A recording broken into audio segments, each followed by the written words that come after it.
Começa agora mais uma edição do programa Conexões Criativas na TV Ambiental, a TV que te reconecta. No programa dessa semana, você vai conferir como a informação e a educação podem fazer a mobilização das pessoas nas comunidades mais carentes. E ainda uma entrevista com um consultor e especialista em gestão empresarial e como a educação pode mudar o destino das pessoas.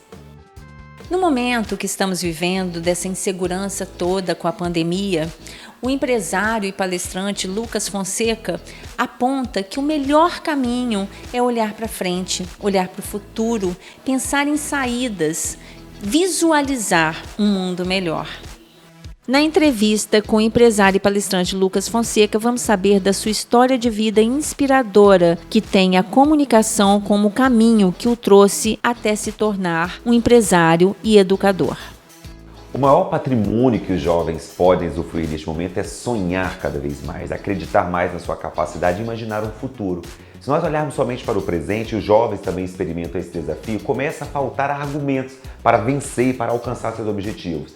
Mas eu convido todos os jovens a olhar ainda mais para o futuro e imaginar: que futuro eu vou escrever? Quais comportamentos eu tenho hoje que vai contribuir para que esse futuro que eu desejo eu consiga realizar? Então o conselho que eu dou para os jovens hoje é olhar para o futuro e imaginar quem será você no futuro. E aí já vem a grande reflexão.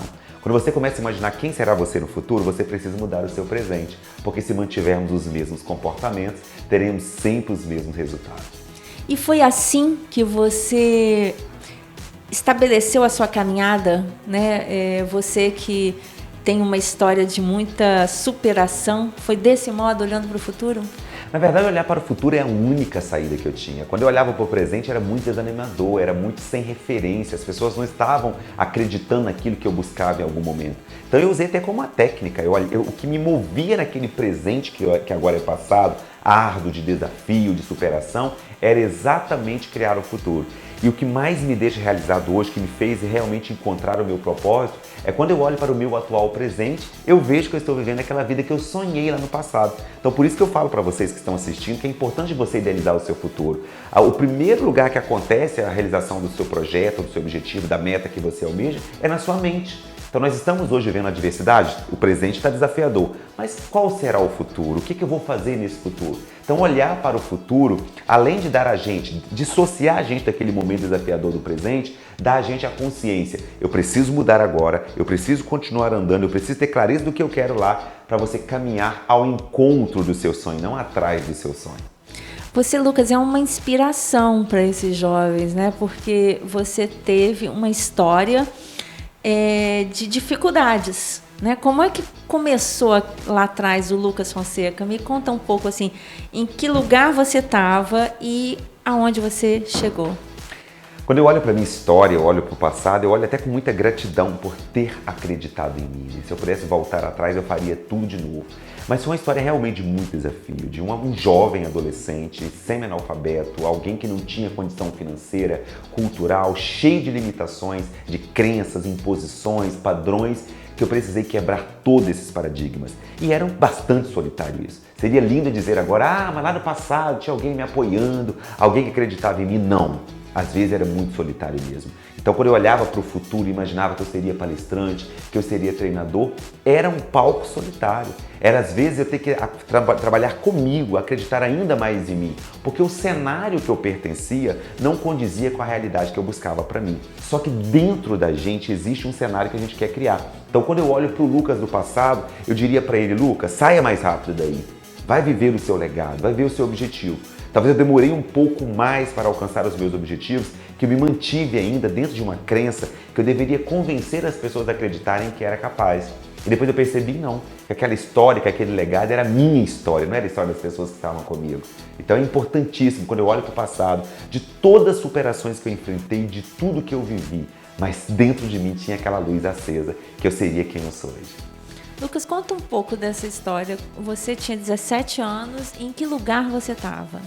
Aos 17 anos eu estava no interior do Espírito Santo, numa cidade que tinha muito cafeicultura, agricultura, uma cidade com muitos desafios, uma limitação não somente financeira. Então com 17 anos eu me via semi-analfabeto, Eu tinha o básico da educação que a minha mãe havia passado para mim. Eu não tinha acesso à televisão, eu não tinha acesso à energia elétrica. Volta e meia, quando algum amigo meu comenta sobre um desenho que passava na Globo, TV Globinho, eu nem sei o que é isso, eu não tive isso na minha infância. Então é importante entender que a gente pode sim escrever a história que a gente quer escrever, mas falando ainda da minha história, foi uma história de muita superação, de às vezes não ter motivos externos para buscar o que eu queria, mas o que mais me moveu a acreditar era a necessidade de sair daquela realidade. Então a realidade de alguém que não tinha acesso à educação formal, alguém que só conseguiu fazer o ensino fundamental e médio a partir de um supletivo, na modalidade EJA, vocês já devem ter ouvido falar sobre isso, que eu estudei, dediquei, qualifiquei, saí de casa, fui morar de favor na casa de uma tia minha, passando por muita dificuldade, mas ali começou a minha história. Quando eu fui para a minha primeira graduação, que eu não tinha talvez, eu não sabia direito o conhecimento básico, mas eu sabia muito bem o que eu queria. Por isso que a dica que eu deixo para vocês, tenha certeza da clareza do que você quer. Depois que você tem a certeza da clareza do que você quer, você só precisa encontrar o caminho. Só que às vezes não é encontrar o caminho, é você criar o seu próprio caminho. Quando você cria o seu próprio caminho, você está caminhando para o objetivo que você almeja.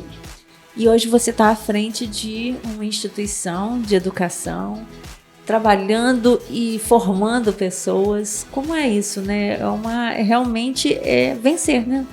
É vencer e, na verdade, é ter a certeza que eu posso ser inspiração. Todas as minhas empresas, atualmente estou com 3 segmentos, terei 10 até 2030, quem me conhece sabe dessa meta minha, mas todas as minhas empresas serão pautadas no desenvolvimento. Por que eu crio empresas para desenvolvimento? Seja na área da educação, com graduação, pós-graduação, desenvolvimento humano, consultoria, que são os 3 segmentos que eu represento, porque é como se eu pudesse dar para as pessoas aquilo que eu não tive. Eu adoraria ter tido lá no passado a oportunidade de me autoconhecer mais. Eu adoraria ter tido a oportunidade de receber uma consultoria, ter tido pessoas boas ao meu lado, que me apoiassem quando eu mais precisei. Eu adoraria ter tido acesso a uma faculdade com a mensalidade com preço mais justo, que fosse adaptado à realidade que eu precisava. E aí a educação não é o melhor caminho. A educação é o único caminho. É o único caminho que nós precisamos percorrer para alcançarmos nosso objetivo. Porque não existe mais profissão de sucesso, existe profissional de sucesso. E o profissional de sucesso é aquele que fez do conhecimento a sua armadura, o seu alicerce, para ele alcançar o seu objetivo. O Conexões Criativas vai para um breve intervalo e voltamos já. Programa Conexões Criativas, com Ivana Esteves. Oferecimento Cult Boutique. Arte e estilo para você criar a sua própria moda. Aberto em dias pares. E G-Crio, tinta boa de verdade.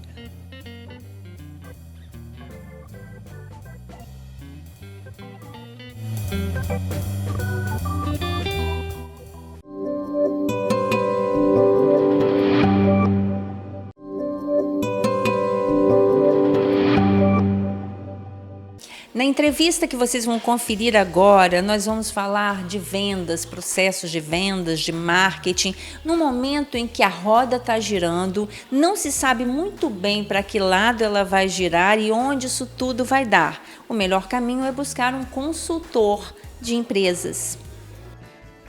Com a Covid-19, o mercado tem forçado as empresas a se reinventarem e, com isso, mais do que nunca, faz-se necessário rever o processo de vendas, mesmo que muitas empresas tenham revelado ter chegado até aqui sem um processo específico.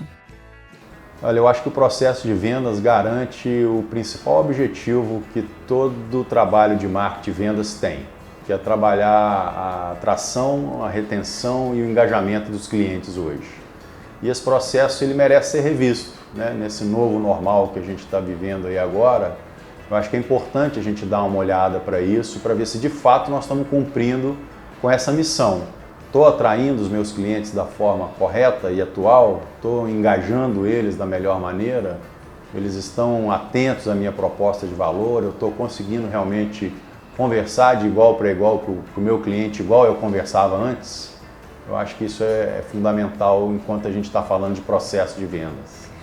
O consultor Guilherme Pires, da Solverap, adverte que neste atual cenário de insegurança, o caminho que o trouxe até aqui já não é mais o mesmo e pode não garantir o seu sucesso futuro. Olha, eu diria que se tornou no mínimo mais difícil de se obter os mesmos resultados que essa empresa obtinha ou já obteve.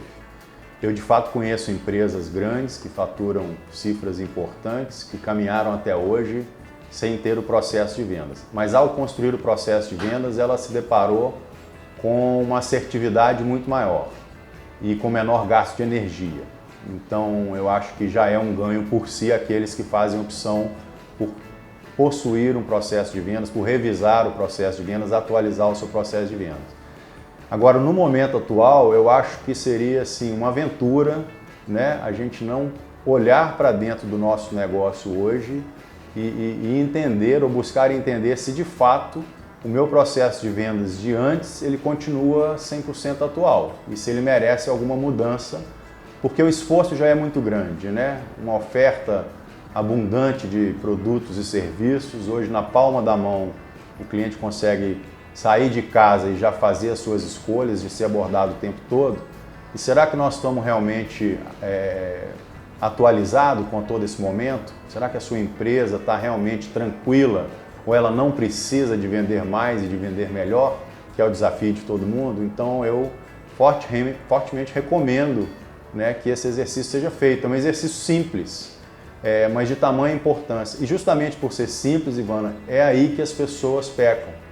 Por desmerecer algo que é simples, mas de extrema importância, de extrema relevância, que organiza o dia a dia da sua empresa, na sua área de vendas, com a sua equipe de vendedores, ou até mesmo quando você não tem uma equipe de vendedores. Eu digo até mesmo quando a empresa não tem as áreas de marketing e vendas separadas, mas que a gente entenda que são momentos e atividades diferentes que o empreendedor tem que buscar fazer. E ao fazer isso de forma ordenada, né, coordenada, ele vai entender que algumas etapas merecem ser feitas antes da outra e que sendo feito dessa forma ele garante um exercício e um resultado muito melhor do que antes. E aí nesse caso, o melhor é que ele tenha alguém que faça isso com ele? Olha, eu entendo que sim também, porque acho que nesse momento de restrição financeira e econômica que todos passam, né, não só as pessoas, mas as próprias empresas tendo que rever todos os seus custos, os seus investimentos, acho que não é mais momento de qualquer empreendedor viver o capítulo de aprendendo e errando, né? O que é, de certa forma, muito enriquecedor, você aprende muito com isso e faz os ajustes necessários, mas existe uma urgência tão grande em recompor os resultados já perdidos, em recompor as vendas, né? E reestabelecer o seu negócio de volta, que eu não tenho dúvida que a melhor indicação é trazer para perto de você um especialista nesse assunto. Então faça uso dos consultores que hoje estão aí no mercado, né? Tem diversos. Você vai certamente fazer um investimento nesse processo, mas ele vai te dar um benefício no menor tempo possível. Então eu acho que é um investimento muito assertivo que você faz contratando um especialista que vai poder te ajudar nesse momento. Você atua numa equipe multidisciplinar. Qual a vantagem disso? Nós hoje estamos com a Solverap, soluções rápidas para suas empresas, justamente com esse cuidado. São diversos especialistas reunidos para poder tratar as empresas de uma maneira mais global, mais holística. Isso não quer dizer que você tenha que tratar todos os temas da sua empresa ao mesmo tempo, mas você fazendo isso dentro de uma mesma plataforma, com o mesmo grupo de especialistas, eles certamente vão poder tratar do seu histórico de alguma demanda com a nova demanda atual ou uma futura que você possa, até para organizar as etapas desse seu trabalho de desenvolvimento empresarial. Então essas são uma das vantagens hoje que a Solverap oferece para o mercado, a um custo extremamente competitivo, com especialistas renomados, pessoas que já trabalharam em grandes empresas, de muitos anos de mercado, experiência prática, que vai poder levar para a sua empresa hoje uma ajuda, um apoio e, como o próprio nome diz, soluções rápidas, né, para a sua empresa de forma mais assertiva. Então acho que de fato é o melhor investimento que nessa confusão toda que o empresário hoje vive, ao contrário dele sair mais uma vez tentando, experimentando, que ele chame logo para si um especialista para que ele ganhe velocidade, ganhe espaço nessa retomada dos negócios a partir deste momento. Agora uma paradinha para os comerciais e já estaremos de volta.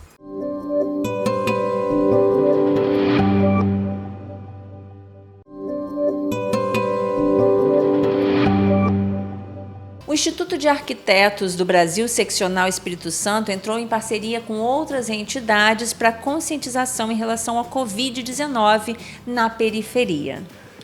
As cartilhas em formato de folder estão sendo afixadas nas comunidades para orientar sobre a prevenção da Covid-19. Daniela, como surgiu a ideia desse projeto? Ele começou numa iniciativa do grupo de pesquisa da UFES, dos alunos da UFES, e o grupo de pesquisa do BR Cidades, Núcleo Espírito Santo. E aí, baseado numa pesquisa já do Mundaréu, do Coletivo Mundaréu de São Paulo, da Luz, juntou o Núcleo de Apoio e Urbanismo, o Escritório Modelo de Arquitetura da UFES, a Defensoria Pública do Estado do Espírito Santo. E aí a gente entrou apoiando também a iniciativa, porque o papel do Instituto dos Arquitetos é justamente esse, é fomentar tudo que a gente puder de iniciativas junto à arquitetura, à população carente, a quem tem menos poder aquisitivo e as maiores necessidades. No conteúdo das cartilhas, orientações sobre como proteger a família e também as casas. A cartilha ela foi desenvolvida especificamente para cada bairro. Então, os estudantes levaram essa cartilha para cada bairro em formato de folder e de cartazes e colados justamente onde, nos supermercados, nos centros comunitários, onde eles têm maior acesso. Então, foram coladas, acredito que foram 800 cartilhas, 800 cartazes, e aí específicas para cada bairro, justamente nos bairros que têm maior necessidade e menor informação. Então, o papel é informar. É o que você pode fazer para minimizar os efeitos do Covid na sua comunidade. A arquitetura está vivendo um novo momento de um olhar mais autoritário, né? Acredito que sim. A arquitetura ela está prendendo as pessoas, ela está aprisionando as pessoas. E a gente que é privilegiado, que a gente tem uma casa e um teto e é onde a gente pode se isolar, cada um no seu cômodo, é muito fácil. As comunidades, muitas vezes as pessoas não têm a sua privacidade garantida e eles normalmente estão todos juntos. Então isso é muito difícil. Aí você está como se você estivesse encarcerando as pessoas. Então precisa que essa arquitetura agora ela se remodele para uma vertente do olhar as cidades e uma perspectiva de buscar projetos governamentais, enlaces com o governo para atuar na periferia? Acredito que sim, porque uma cidade mais justa, ela é justa para todos, principalmente para os mais necessitados. As pessoas precisam de espaços de convivência e hoje em dia, como o espaço de convivência público não é permitido, que era muitas vezes o escape dessas pessoas, da comunidade, ou a igreja, ou a praça, ou o centro de esportes, o que era fornecido para essas pessoas. Então, como tornar isso adequado à nova realidade? Como adequar uma comunidade carente às novas necessidades e às suas casas e os seus espaços públicos também, que é muito importante. O Conexões Criativas fica por aqui. Eu te espero na próxima semana com mais informação de educação, inovação, meio ambiente, sustentabilidade, indústria criativa e empreendedorismo na TV Ambiental. Programa Conexões Criativas, com Ivana Esteves. Oferecimento Cult Boutique. Arte e estilo para você criar a sua própria moda. Aberto em dias pares. E G-Crio, tinta boa de verdade.